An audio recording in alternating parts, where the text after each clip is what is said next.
মেয়েদের মনের 7টি গোপন কষ্ট যা মেয়েরা কখনো কাউকে বলে না, কাউকে বুঝতে দেয় না। এক, যে মেয়েটা কথায় কথায় বলে আমি ভালো আছি, আসলে সেই মেয়েটা ভালো নেই।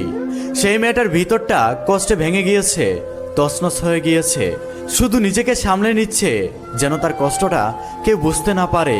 2, মেয়েদের নীরবতা মানে তার ভিতরে অনেক কষ্ট জমে আছে যা সে প্রকাশ করতে চায় না। 3, কোনো মেয়ের সাথে তুমি অনেকগুলো কথা বলার পরেও যদি সে তোমাকে ছোট করে উত্তর দেয় তাহলে বুঝে নিও সে তোমার উপর বিরক্ত হয়ে গিয়েছে, সে তোমার যত্ন চায়। 4, কোনো মেয়ে যখন তোমাকে বলে যা ইচ্ছা তাই করো, এর মানে হলো সে তোমার উপর রেগে গিয়েছে, সে চায় তুমি তার রাগ ভাঙাও ভালোবেসে।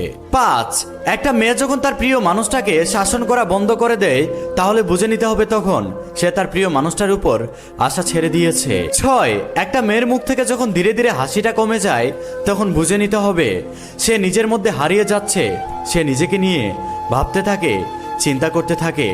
7, একটা মেয়ে যখন নিজের সবকিছু একাই করে নেয় তখন বুঝে নিতে হবে সে সাহায্যের জন্য অনেককেই ডেকেছিল কিন্তু কেউ তাকে গুরুত্ব দেয়নি। মেয়েদের এই 7টি মনের গোপন কষ্টের কথা মেয়েরা কাউকেই বলে না, এমনকি তার প্রিয় মানুষটাকেও বলে না।